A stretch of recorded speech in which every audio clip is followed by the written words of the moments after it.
आपने जमीन भी खरीद ली और उसकी रजिस्ट्री भी हो गई, और एक दिन अचानक से आपको पता चलता है कि रजिस्ट्री रद्द भी हो सकती है। तो किन कारणों से रजिस्ट्री रद्द हो सकती है, और क्या ऐसे सवाल है जो हमें जानना एकदम जरूरी है, इस वीडियो के माध्यम से मैं आपको बताने वाला हूं। हेलो दोस्तों, नमस्कार, स्वागत है आप सभी का मेरे चैनल प्रॉपर्टी पाठशाला में। और आज का हमारा टॉपिक है रजिस्ट्री कैंसिल कब हो सकती है। देखिए, सबसे पहले क्या है कि रजिस्ट्री क्या है, कानूनी दस्तावेज है। आम भाषा में इसको केवाला भी कहा जाता है। जबकि केवाला क्या होता है, एक पेपर होता है जो आपके रजिस्ट्री के बाद मिलता है। लेकिन ग्रामीण क्षेत्रों में या फिर बहुत सारे पुराने समय से लोग उसे केवाला कहते हैं। केवाला या रजिस्ट्री एक ही मानते हैं। लेकिन रजिस्ट्री क्या है कि रजिस्ट्री एक प्रोसेस है, और उस प्रोसेस का एक प्रूफ है क्या, केवाला। तो इस बात को हम लोग समझ गए कि केवाला क्या है। रजिस्ट्री क्या है, सबसे पहले कानूनी दस्तावेज, और कानूनी दस्तावेज को ही केवाला कहते हैं हम लोग, समझे।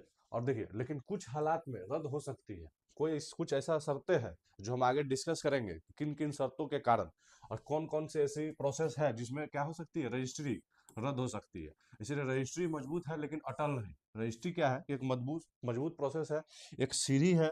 फर्स्ट फर्स्ट सीढ़ी है। कोई भी मान के चलिए छत पे आपको जाना है तो उसका क्या है, एक फर्स्ट प्रोसेस है। इसके बाद भी कुछ सारे प्रोसेस होते हैं, दाखिल खारिज, आम खास, ये सब चीज जो होते हैं।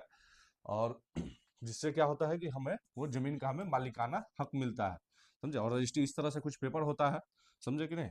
चलिए अब आगे देखिए। अब क्या है, कौन सी रजिस्ट्री जो है कैंसिल हो सकती है, कुछ पॉइंटें हैं, हम लोग डिस्कस करेंगे इधर।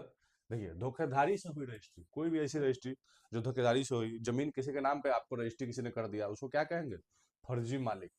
फर्जी मालिक ऐसा होता है, मान के चलिए किसी भी आदमी के नाम पे जमाबंदी है किसी दूसरे आदमी को, और उसके नाम से दूसरे आदमी ने आपको रजिस्ट्री कर दिया अगर, तो वो भी क्या होगा, रजिस्ट्री कैंसिल मानी जाएगी। जाली कागजात, उस आदमी के नाम से पेपर नहीं था लेकिन उसने जो डुप्लीकेट पेपर बनाया और उसको रजिस्ट्री आपको कर दी, तो वो भी क्या होगा, वो भी फर्जी रजिस्ट्री के कैटेगरी में आ जाएगा। कोर्ट रजिस्ट्री रद्द कर सकती है।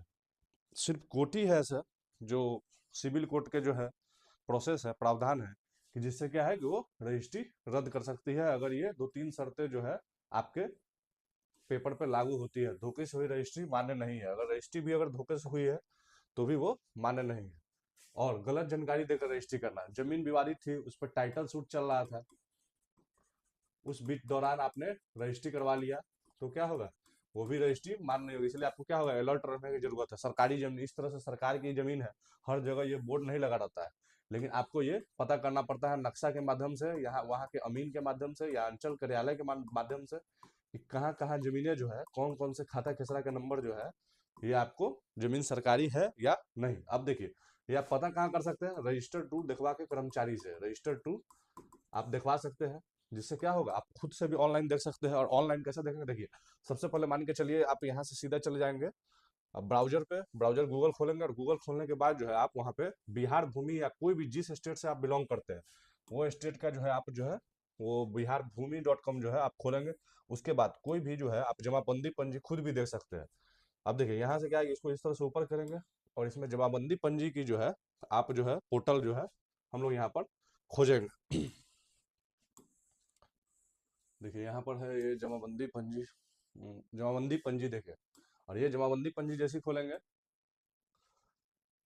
तो इसमें क्या हो गया, जिला का नाम आएगा। तो जिस जिला से आप है बिलोंग करते हैं वहां का आप जो है इसमें सर्च कर सकते हैं। देखिए, जैसे मान के चलिए आपको मैं एग्जांपल करके दिखा, तो मैं सीतामढ़ी से हूँ, और अंचल जो है मेरा क्या है, सुरसंड।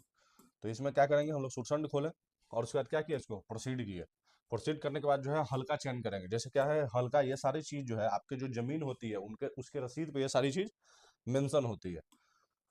तो वो चीज आप वहां से पता कर सकते हैं। अगर आपको ये चीज की जानकारी नहीं है तो आप ये चीज जो है अमीन से भी जाके पता कर सकते हैं कि कौन सा हल्का होगा, कौन सा आपका मौजा होगा। और मौजा नंबर सेलेक्ट करने के बाद क्या होगा, प्लॉट नंबर जो है आप खोज सकते हैं। कोई भी प्लॉट नंबर, जैसे मान के चलिए एग्जाम्पल के तौर पे मानिए जैसे कि कोई भी है प्लॉट नंबर, ठीक है, 4900, या मानिए 48 प्लॉट नंबर है। अब इसको देखिए, 538 इसका जो है कोड डालेंगे, और उसके बाद जो क्या करेंगे, हम लोग इसको सर्च मारेंगे। तो जो 48 नंबर पे जिसके जिसके नाम पे इस प्लॉट पे जो है जमीनें होंगी, अब देखिए, जैसे अमीन खां व सलीम खां, भैयद वो राम सेवक सा, राम लहड़ी वर्डून अंसारी, जो जो आदमी इस प्लॉट में जमीन का मालिक है, वो सारे लोगों का क्या होगा, नाम आ जाएगा इस तरह से, ठीक है। तो इसी तरह से हम लोग क्या करेंगे, सबसे पहले जाएंगे पोर्टल पे। पोर्टल पे जाने के बाद जो है हम लोग क्या करते हैं, डायरेक्ट जो है वहाँ पे जमाबंदी पंजी को खुद से भी देख सकते हैं। तो इसीलिए जो है सबसे पहले रजिस्ट्री कराने से पहले हम लोग ये तीन चार चीजें जो है जो खुद से भी चेक कर सकते हैं, और नहीं तो अंचल कार्यालय या फिर रजिस्टर 2 जाके जो है कर्मचारी से, राजस्व कर्मचारी जो होते हैं या फिर सीओ जो होते हैं, उनसे जाके आप जानकारी ले सकते हैं। और देखिए कोर्ट स्टे छुपाया गया, इस तरह से अगर सिविल कोर्ट में केस चल रहा है तो छुपाया गया, तो गलत तरह से क्या हो सकता है, रजिस्ट्री खतरे में आ सकती है। तो ये चीज को ध्यान रखेंगे, फॉल्स डॉक्यूमेंट नहीं होना चाहिए, सरकारी जमीन नहीं होना चाहिए। अब आगे देखिए, अब देखिए क्या है कि अगर जबरदस्ती रजिस्ट्री कराई गई हो, कोई ऐसी रजिस्ट्री हो जो कि जबरदस्ती कराई गई हो, तो क्या है कि फिर उस चीज में आपको भी प्रक्रिया में प्रोसेस में समस्या आ सकती है। दबाव में साइन, इस तरह से अगर बंदूक दिखा के आपसे कोई साइन करवा ले, या फिर कोई किसी चीज का आपको धमकी देकर किसी चीज का प्रताड़ना कर कर जब से आके आपसे रजिस्ट्री करवा ले, तो क्या होगा, वो भी रजिस्ट्री जो है मान्य नहीं होगी सरकार के नजर में। अब क्या है, धोखे में दस्तखत करवा लेना, गलती से साइन करवा लेना, किसी पेपर के नीचे, किसी दूसरे पेपर के नीचे रजिस्ट्री के पेपर रख लेना। खैर अब तो दो चीज ऐसे डिजिटलाइजेशन हो गया हुआ है, जिससे क्या है कि अब समस्याएं कम हो गई है। अब क्या है कि आंख का भी रेटिना का स्कैनिंग होता है, सबसे पहले रेटिना स्कैन होता है। उसके बाद क्या होता है, आपको वो आधार का जो है फिंगरप्रिंट लगता है आपको। उसके बाद फिजिकल वेरिफिकेशन होता है। तो ये सारी चीजें हैं सरकार की प्रोसेस में। अब जो है जिससे क्या हो गया कि रजिस्ट्री की जो है ये जो फर्जीवाड़ा होते थे ये बहुत सारे ज्यादा ही हद तक कम हो गए। इसलिए कोर्ट में जो है अगर ये 2-3 शर्तें अगर लागू होती है तो कोर्ट में हम लोग क्या करते हैं, चुनौती जो है कर सकते हैं, जिससे क्या हो सकता है कि रजिस्ट्री जो है आपका कैंसिल हो सकता है। अब आगे का पॉइंट देखिए, रजिस्ट्री कौन रद्द कर सकता है। देखिए रजिस्ट्री अब रद्द कौन कर सकता है, रजिस्ट्री तो मान के चलिए रजिस्ट्रार नहीं रद्द कर सकता है, तो ये हम लोगों का प्रोसेस है, कोर्ट ही रद्द कर सकता है। सीओ भी जो है क्या कर सकता है, इसका रजिस्ट्री को रद्द नहीं कर सकता है, ना एसडीएम कर सकता है, कोई भी अनुमंडल या फिर अंचल का, अनुमंडल का क्या होता है, एसडीओ होता है, और अंचल का क्या होता है, सीओ होता है, मालिक। तो इस तरह से क्या है कि ये सब चीज ये लोग भी जो है रजिस्ट्री रद्द नहीं कर सकते, सिर्फ कोर्ट ही का आदेश के माध्यम से ही, सिर्फ जो है सिविल कोर्ट में जब आप केस लड़िएगा, जो भी आपका विक्रेता रहेगा वो अगर केस लड़ेगा और वो गलती है और उसका जमीन है, तो जाके ही आपका रजिस्ट्री रद्द हो सकता है। तो हम लोग विशेष बातों पे हमेशा ध्यान देते हैं। तो इस वीडियो में हम देखें कि इसमें क्या देखें कि सीओ भी नहीं रद्द कर सकता है, एसडीएम भी रद्द नहीं कर सकता है, और जो है सिर्फ सिर्फ क्या कर सकता है, कोर्ट ही रजिस्ट्री को रद्द कर सकता है। अब आगे देखिए, जरूरी चेतावनी क्या है। सबसे पहली बात है कि अफवाहों से बचें। कोई गलत आपको बात कर दे कि इस तरह से फलाना फलाना तरीका से जो है रजिस्ट्री रद्द हो सकती है, तो इस चीज के क्या है, अफवाहों से बचे। गलत सलाह पर भरोसा ना करें। कोई भी आदमी जब आपको गलत सलाह दे, गलत सलाह कहाँ मिलता है, पीपल के पेड़ के नीचे चबूतरा पे बैठे हुए 25-30 चाचे जो है ज्ञान देते हैं खैनी खाते हुए, तो वहां पे आपको 100% संभावना रहेगी कि आपको गलत सलाह मिलेगा। तो इसीलिए खैनी खाने वाले चाचा से मैं बार बार बताता हूँ, उनसे सलाह बिल्कुल भी ना ले। एक प्रॉपर अमीन से सलाह ले, प्रॉपर जो है कर्मचारी से समझे, सीओ से समझे। कोई भी चीज को अगर आपको समझने में समस्या है, अभी बहुत सारी चीजें ऑनलाइन है, मेरे वीडियो के माध्यम से समझे। मैंने हर वीडियो पे हर टॉपिक पे लगभग प्रयास कर रहा हूँ कि जिसका मैं वीडियो डालूं, जिससे क्या हो, आम लोगों की जिंदगी में जो ये सब चीज की परेशानियां आती है वो बहुत हद तक कम हो जाए। इसीलिए मेरे वीडियो को लगातार मेरे साथ जुड़े रहिए और लगातार मेरे वीडियो को देखते रहिए। चलिए देखिए, गलत सलाह पर भरोसा न करें। कोई भी आदमी गलत सलाह दे उस पर भरोसा न करे। अच्छे सिविल कोर्ट वकील से समझ सकते हैं आप, अमीन से समझ सकते हैं। तरह तरह की सुविधाएं आजकल ऑनलाइन डिजिटल प्लेटफॉर्म आ चुकी है, जिससे आप समझ सकते हैं। सरकार ने खुद भी इसके लिए जो है जागरूकता फैलाया है। बिहार भूमि, एमपी भूमि, यूपी भूमि, झारखंड भूमि, हर जगह क्या है, आप जो है उसको देख सकते हैं।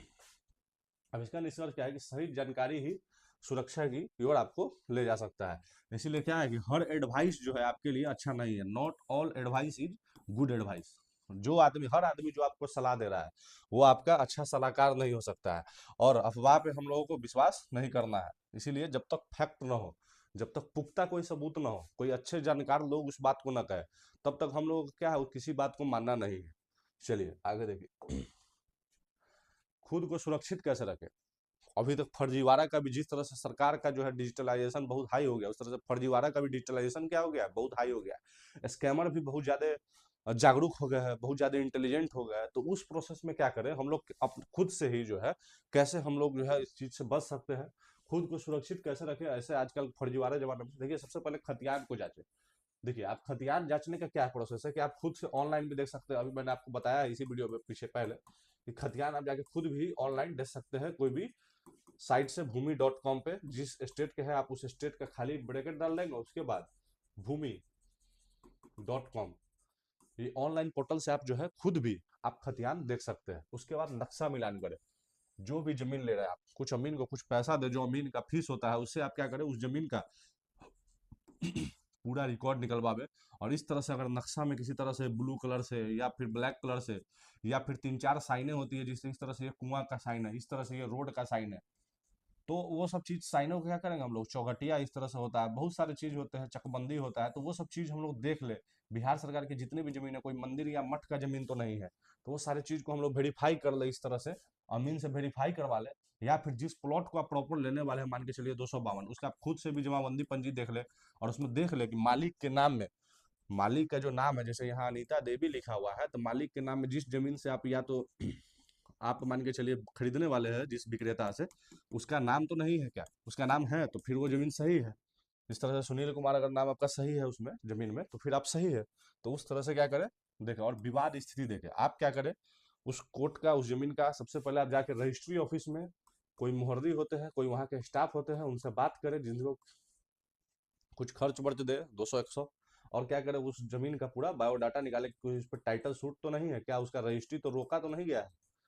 अक्सर क्या होता है कि रजिस्ट्री हो जाती है, लेकिन टाइटल सूट की स्थिति में भी बहुत, वहां पे जब तक लॉक आप नहीं करवाते हैं जमाबंदी को, कोर्ट से जाके आप जब तक लॉक नहीं कराते हैं, या जो अगेंस्ट पार्टी होता है उसको लॉक नहीं कराता, तो रजिस्ट्री हो सकता है। लेकिन आपने कोर्ट में पार्टीशन अगर या फिर टाइटल सूट आपने दायर कर चुका है, तो क्या हुआ, उस केस में भी जो है लॉक दिखता नहीं है और वहाँ पे रजिस्ट्री हो जाती है। तो इसलिए हम लोग पहले वहाँ पे पता कर ले रजिस्ट्री ऑफिस में कि लॉक है कि नहीं। उसके बाद सिविल कोर्ट में कोई अच्छे जज से हम लोग, अच्छे जज सॉरी, या कोई वकील से आप जो है इसके बारे में पता कर सकते हैं। आप अंचल में सीओ से आप डायरेक्ट मिलकर पता कर सकते हैं। शनिवार के दिन, हर दिन सीओ का बैठना ही है, 11 बजे के बाद लोग बैठे रहते हैं, तो थोड़ा पता करें, परेशानी तो होगी, लेकिन जहां आप लाखों लाख रुपया इन्वेस्ट करेंगे जमीन खरीदने में, क्या कि वो वर्षों का कमाई होता है। बहुत सारे लोग भाई बंधु हमारे बाहर 5 साल 10 साल 15 साल कमाते हैं, तो जाके क्या उनका पैसा बहुत कीमती है।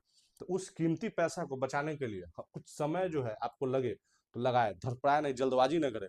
ये नहीं कि 2 दिन में ही रजिस्ट्री करा ले, तो वो सब चीज़ों से बचे। प्रॉपर रजिस्टर्ड ब्रोकर से काम करें, अच्छे प्रॉपर्टी एडवाइजर से सलाह ले, अच्छे लैंड सर्वेयर से सलाह ले, जिससे आपको भविष्य में परेशानी आने से बहुत सारी कमी हो जाएगी, परेशानी आपको नहीं आएगी। इसलिए क्या है कि जांच जितना ज्यादा मजबूत होगा, सुरक्षा ही उतना ज्यादा होगा। तो इसीलिए जांच जहां अच्छा, वहां सुरक्षा अच्छा। फॉल्स के सबसे आप बचिएगा, परेशानी से बचिएगा। अब अंतिम निष्कर्ष इसका क्या निकला है कि हम लोग फॉल्स डॉक्यूमेंट जो है चेक करा लेंगे। सबसे पहले फॉल्स डॉक्यूमेंट नहीं होना चाहिए, फॉल्स विक्रेता नहीं होना चाहिए। तो ये सारी चीज हम लोग अच्छे से जब जांच कर लेंगे, तभी जाके कोई कदम लेंगे, और तब जाके हमारी रजिस्ट्री जो है सुरक्षित रहेगी हमेशा। इसीलिए सही जानकारी, सही जांच और सही निवेश, ये तीनों चीज ही आपको भविष्य में आगे की ओर ले जाती है। इसीलिए सही जानकारी और सही निवेश चाहिए आपको लगातार। तो प्रॉपर्टी पाठशाला से इस तरह से जुड़े रहिए। अगर मेरा वीडियो अच्छा लगा तो लाइक कीजिए, और जिसको आपको लगता है कि ये वीडियो की जरूरत है तो उसको शेयर कीजिए, और मेरे चैनल को सब्सक्राइब कीजिए, जिससे क्या होगा कि मेरा लगातार जो वीडियो आता रहेगा आपके पास अच्छे तरीके से पहुंचता रहेगा। और बेल आइकन को दबा लें। अगर आपके पास भी कोई सवाल है, कमेंट के माध्यम से हमसे पूछिए, जिसका मैं आंसर लगातार शॉर्ट्स के माध्यम से देता रहता हूं। चलिए, धन्यवाद आप सभी को।